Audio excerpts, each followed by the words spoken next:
5-Second Rule, Chapter 4. Why the rule works. You can choose courage or you can choose comfort, but you cannot have both. By Brené Brown. Over the years, I have received lots of questions about the 5-second rule. I wanted to start your introduction to using the rule by answering some of the most frequently asked questions I have received about this awesome tool. What exactly is the 5-second rule? The rule is a simple, research-backed metacognition tool, creates immediate and lasting behavior change. Metacognition, by the way, is just a fancy word for any technique that allows you to beat your brain in order to accomplish your greater goals.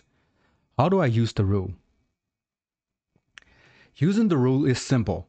Whenever you feel an instant fire up to act on a goal or a commitment, or the moment you feel that yourself hesitate on doing something and you know you should do, use the rule. Start by counting backwards to yourself. 5, 4, 3, 2, 1. The counting will help you focus on the goal or commitment and distract you from the worries, thoughts and fears in your mind as soon as you reach 1. Move. That's it. It's so simple, but let me hammer this home one more time. Anytime there's something you know you should do, but you feel uncertain, afraid, or overwhelmed, just take control by counting backwards. 5, 4, 3, 2, 1. That will quiet your mind. Then move when you get to 1. Counting and moving are actions. By teaching yourself to take action, when you normally you'd stop yourself by thinking, you can create remarkable change. Counting backwards does a few important things simultaneously. It distracts you from your worries. It focuses your attention on what you need to do. It prompts you to act, and it interrupts the habit of listening, overthinking, and holding yourself back. If you're wondering if the rule works, if you count forward 1, 2, 3, 4, 5 instead of backwards 5, 4, 3, 2, 1, the answer is no, it doesn't. Just ask Trent. Trent Crusoe. Mel, pertaining to the 5-second rule, I've also found that it doesn't work if I count from 1 to 5. If I do that, I am tempted to say 6, and then action is stalled. I have to count from 5 to 1 because the next word in my mind after 1 is blast off. And that is definitely an action word. Just my take. As Trent discovered, if you count up, you can keep counting. When you count down to backwards, 5, 4, 3, 2, there is nowhere to go after you reach 1. So it is a prompt to move. Why is it called the 5-second rule? I get this question a lot, and I wish I had a better answer. I called it the 5-second rule because that's the first thing that popped into my mind the morning I first used it. And this name stuck. Remember, I had seen a rocket launch the night before and thought to myself, I'll just launch myself out of bed, like a rocket. The next morning, I counted backwards, 5, 4, 3, 2, 1, because that's what NASA does when it launches a spaceship. I started with 5 for no particular reason other than it felt the right amount of time to give myself. I've come to learn that there are a lot of other 5-second rules in the world, like the one about eating food off the floor, the 5-second shot clock in the basketball, the game Ellen DeGeneres plays on a talk show, and the 5-second test you can do to see if a sidewalk surface is too hot for your dog to walk on. Had I known my rule would spread around the world, I might have come up with a more original name. But in hindsight, all these 5-second rules have something in common. They require you to physically move within a 5-second window. Physical movement is the most important part of my rule. Because when you move, your physiology changes and your mind follows. Perhaps the name is not only apropos. It's actually perfect because it references other 5-second windows in life. And that makes the rule feel that much more familiar, universal, and true. The rule sounds like a tagline, just do it. The difference between just do it and the 5-second rule is simple. Just do it is a concept. It's what you need to do. The 5-second rule is a tool. It's how you make yourself do it. There's a reason why "just do it" is the most famous tagline in the world, and it resonates across all cultures. Do you know what makes the tagline so powerful? It's the word "just." The word "just" is in there because Nike recognizes something we've talked a lot about in this book. Right before we act, we first stop and think, just do it. Acknowledges that we are all struggling to push ourselves to be better and do better. We all hesitate and wrestle with our feelings before we jump in. The word "just" tells us that we're not alone. Every single one of us has these small hesitations. It's the moment right before you ask to join the pickup game that's already underway. The moment you contemplate whether to do a third set of reps, or when you start to question whether you will head out the door for a run in the pouring rain.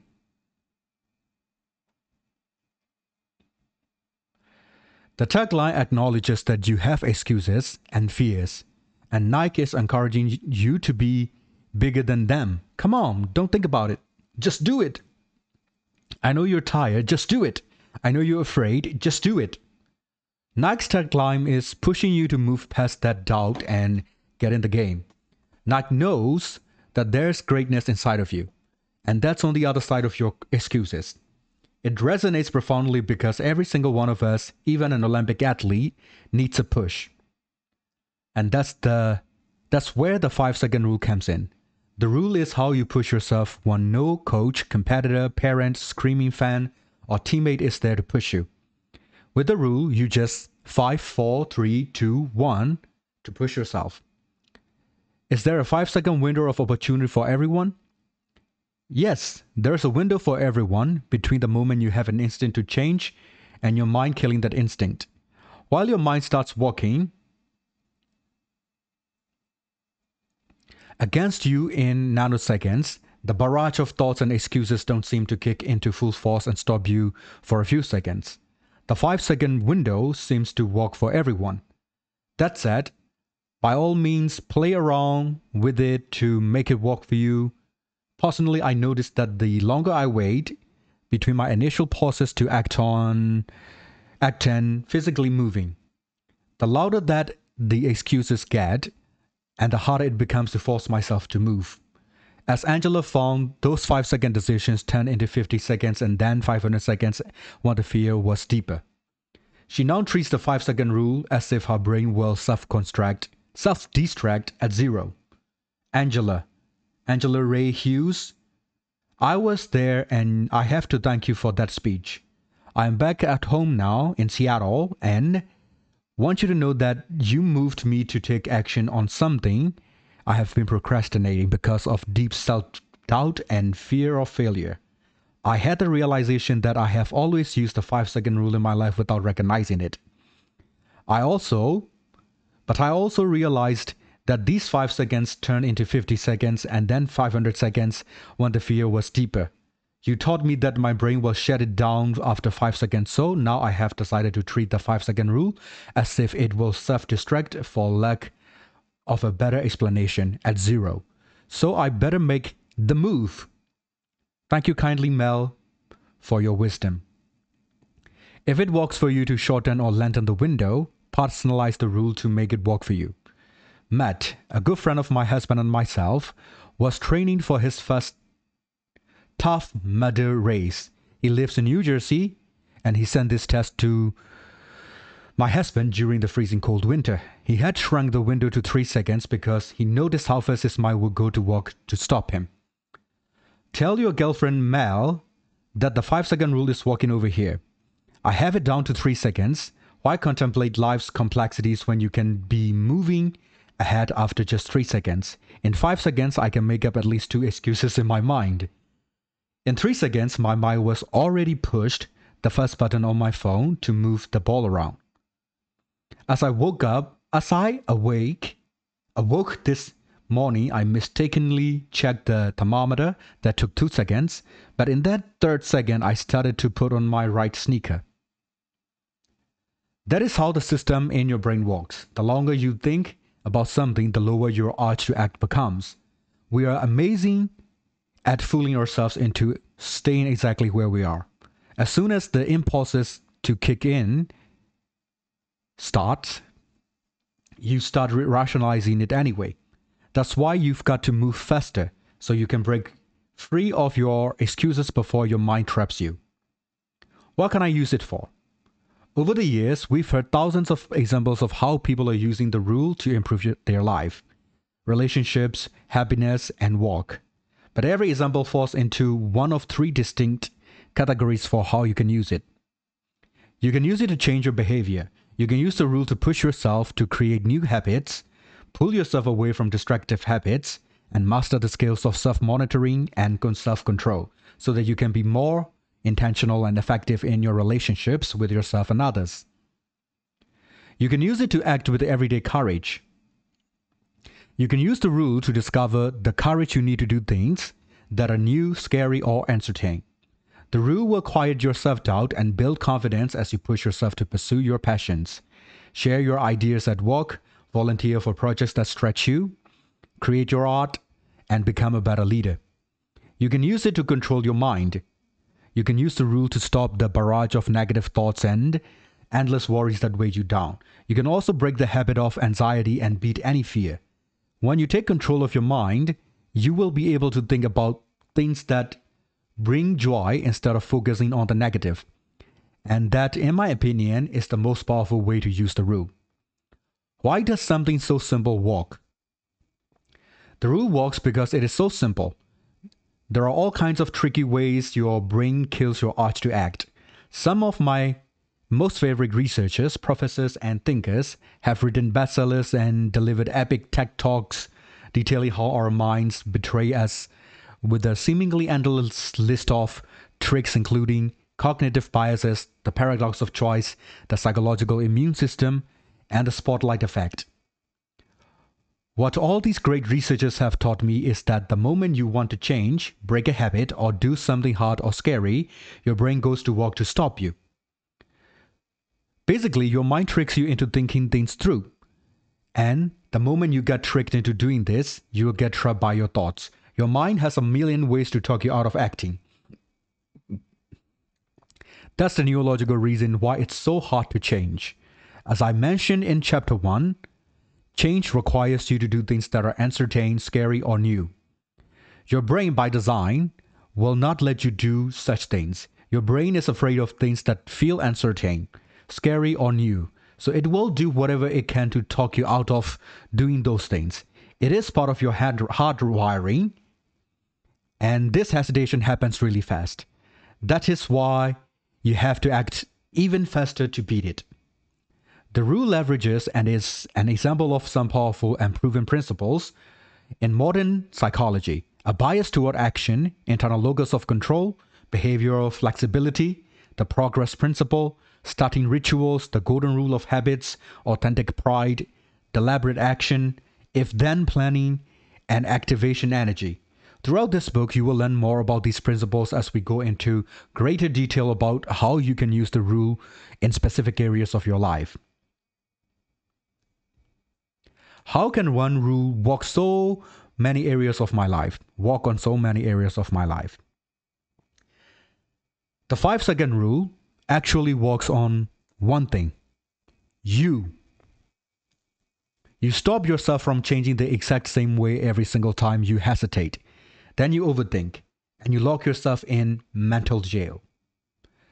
That moment of hesitation is a killer. Hesitation sends a stress signal to your brain. It's a red flag that signals something's wrong, and your brain goes into protection mode. Actually, this is a wrong grammar, but it's okay. This is how we are wired to fail. Think about this for a minute. You don't hesitate all the time. For example, you don't hesitate when you pour a cup of coffee in the morning. You don't hesitate when you put on your jeans. You don't hesitate when you turn on the television. You don't hesitate to call your best friend. You don't think at all. You just have the instinct to call your friend, and you pick up the phone and then you call them. But when you hesitate just before making a sales call or texting someone back, it makes your brain think that something must be wrong. The longer you think about that sales call, the less likely you'll make it. Most of us Don't even realize how often we hesitate because we've done it so often that it's become a habit. Here's how Tim described it after using the rule. Honestly, I think the rule is powerful simply because keeping it on the tip of your thoughts allows you to process and start on activities you should normally gloss over and ignore. I also kept saying, what the hell? I'm leaning into this. So it is a powerful because it helps you break the formally embedded thought patterns about doing things and allows me anyways to safety go for it. Seriously, why was I afraid of doing some of the things I am now doing? It was never like anything I did or didn't do was going to end the war. But what you will soon learn is that moment of hesitation can also be used to your advantage. Every time you catch yourself hesitating, it is a push moment. The 5-second window is opened and it is time to 5, 4, 3, 2, 1 to push yourself forward and be bigger than your excuses. Seeing the 5, 4, 3, 2, 1 countdown can serve as a vivid reminder of the rule and its importance. Art hanged the numbers on his office wall to keep him motivated and moving forward all day at work. Art Frey. I thought art was something, but it's a name. Art Frey. The newest addition to my office. Thanks, Mel. This has started to change my life in such a positive way. Basically, he put the 5-second rule on the wall of his office. Can the rule create lasting behavior change too? The rule will beat the brain's operating system to help you win the battle with resistance in the moment. But do you know what else? Over time, as you repeat the rule, you destroy that system altogether. One thing most of us don't realize is that patterns of thinking like worrying, self-doubt, and fear are all just habits. And you repeat these thought patterns without even realizing it. If everything you do to sabotage your happiness is a habit, that means you can follow the latest research to break the habit of waiting, doubting, holding back, staying silent, feeling insecure, avoiding, worry, overthinking. There is a golden rule of habits. It is very simple. In order to change any bad habit, you must replace the bad behavior pattern that you repeat. I will explain this in detail in part 4 of the book. I will teach you how to end the mental habits of worrying, anxiety, panic, and fear using the 5-second rule in the combination with all the latest research. For now, what you need to do and what you need to know is this. The 5-second rule and its countdown trick. 5, 4, 3, 2, 1, go. You will become your new behavior pattern. This will become your new behavior pattern. Instead of holding back, you will 5, 4, 3, 2, 1 to push forward. The countdown is also what researchers call a starting ritual. Starting rituals interrupt your bad default patterns and trigger new positive patterns. If you master the rule, you will reprogram your mind. You will teach yourself new behavior patterns instead of defaulting to worry, hesitation, and fear. You will find yourself automatically acting with courage. Over time, as you take more and more steps forward, you will discover something else. Real confidence and pride in yourself. The authentic kind that comes when you honor your goals and accomplish small wins that are important to you. Everything that you think might be set in stone, including your habits, mindset, and personality, are flexible. The implications of this for your life are absolutely thrilling. You can change your default mental settings to and your habits in one 5-second decision at a time. Those small decisions add up to major changes in who you are, what you feel, and how you live. Change your decisions, and you will change your life. And what will change your decisions more than anything? Courage. If you have the courage to start, you have the courage to succeed. That's all for chapter 4. I'm reading these books one chapter a day so that you don't have to read, so that all you have to do is listen to the books I read and gain multiple knowledge in your life. That is all for today. This is Danny, the reader. See you in the next one. Bye-bye.